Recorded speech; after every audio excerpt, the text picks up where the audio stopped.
Shalom Bapak Ibu dan semua saudara-saudaraku yang saya kasihi dalam nama Tuhan Yesus.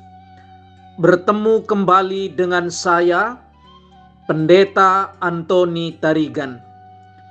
Firman Tuhan yang kita mau renungkan hari ini, saya ambil dari kitab Galatia pasal pertama ayat 3 dan ayat 4. Galatia pasal pertama ayat 3 dan ayat 4. Demikianlah firman Tuhan.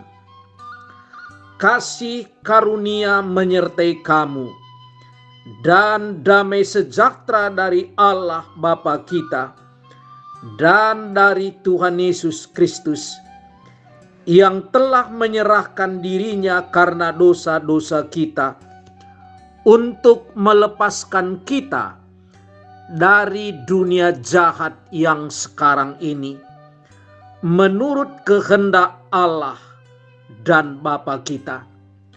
Sejauh inilah pembacaan firman Tuhan.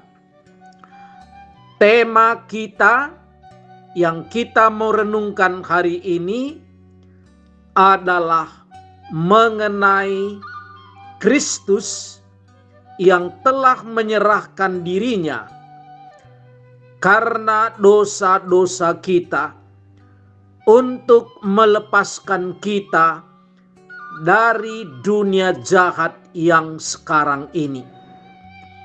Saudara-saudaraku yang saya kasihi dalam nama Tuhan Yesus, di dalam ayat ketiga dan ayat keempat ini membicarakan mengenai kematian Tuhan Yesus di kayu salib, yang dipakai istilahnya adalah menyerahkan dirinya.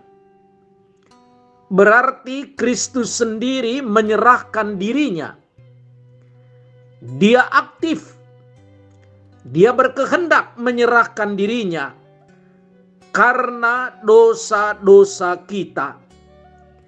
Berarti dia meninggal, dia mati di kayu salib bukan karena dosanya, bukan karena perbuatannya, tapi dia mati di kayu salib dengan istilah menyerahkan dirinya karena dosa-dosa kita. Apa tujuannya menyerahkan dirinya? Salah satu tujuan kematian Yesus di kayu salib adalah untuk melepaskan kita dari dunia jahat yang sekarang ini.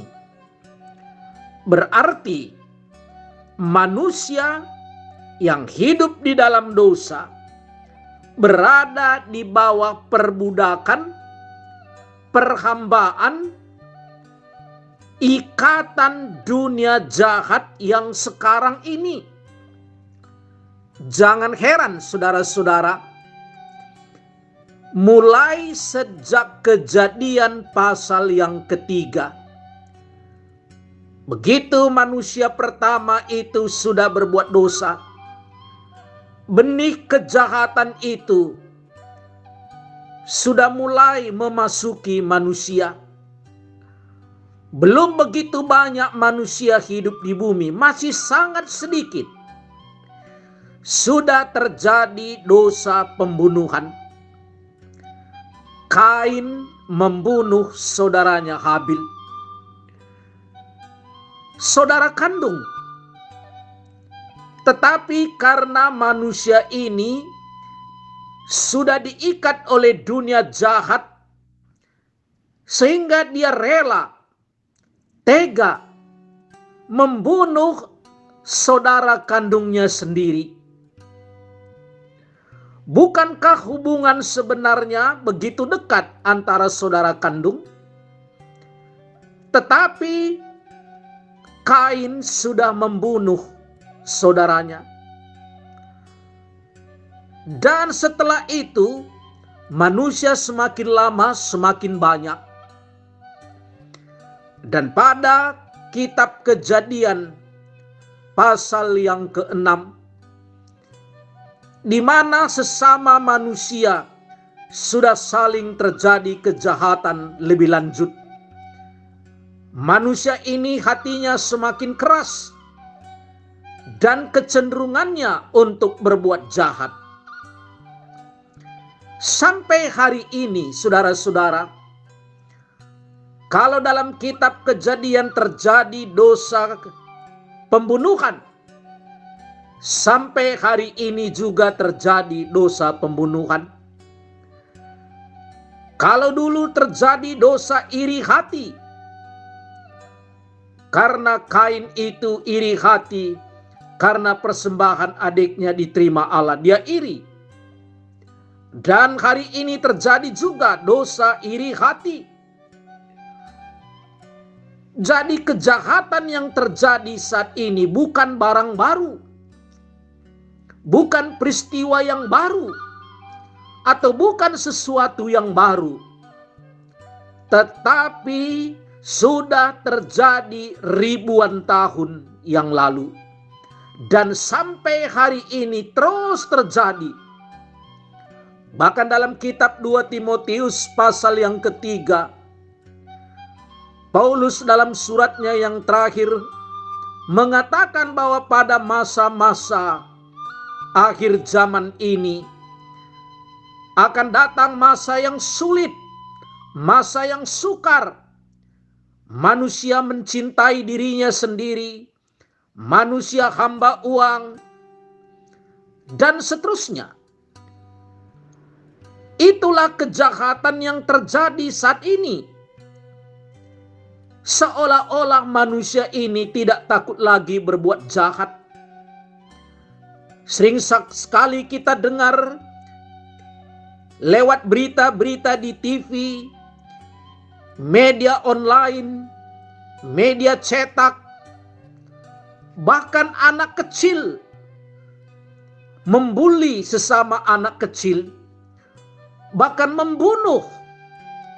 Bisa kita bayangkan, anak SD pun sudah ada yang membunuh temannya. Anak SMP, anak SMA. Di mana-mana kita lihat di kota-kota besar terjadi saling membegal satu dengan yang lain. Itulah Alkitab ini katakan bahwa kejahatan manusia ini begitu besar. Itu yang memperbudak manusia. Jahat dalam Alkitab sering sekali dibagi dalam dua hal. Yang pertama, jahat yang pasif. Dia jahat, dia mencuri, dia sendiri yang mencuri. Itu namanya jahat yang pasif. Tapi ada lagi namanya jahat yang aktif.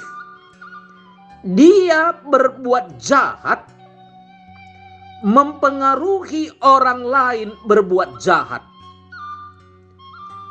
Dia korupsi, tapi mengajak orang lain juga untuk korupsi.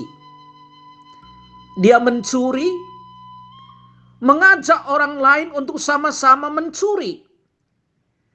Dia mau membunuh, mengajak temannya untuk sama-sama membunuh. Dan banyak lagi jenis kejahatan. Ini yang terjadi, saudara-saudara, yang ada di sekitar kita. Siapakah yang bisa melepaskan kita dari dunia jahat, baik yang pasif, baik yang aktif ini? Ayat keempat memberikan jawaban, yaitu Yesus Kristus yang telah menyerahkan dirinya karena dosa-dosa kita, dengan tujuan untuk melepaskan kita dari dunia jahat yang sekarang ini. Satu-satunya yang mau dan mampu melepaskan saudara dan saya dan kita semua dari dunia jahat yang sekarang ini adalah Yesus Tuhan kita.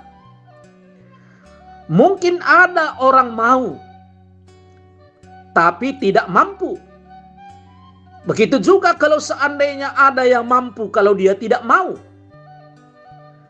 Tetapi Yesus yang menyerahkan dirinya, mati di kayu salib untuk dosa-dosa kita, mau dan mampu untuk melepaskan kita dari dunia jahat yang sekarang ini.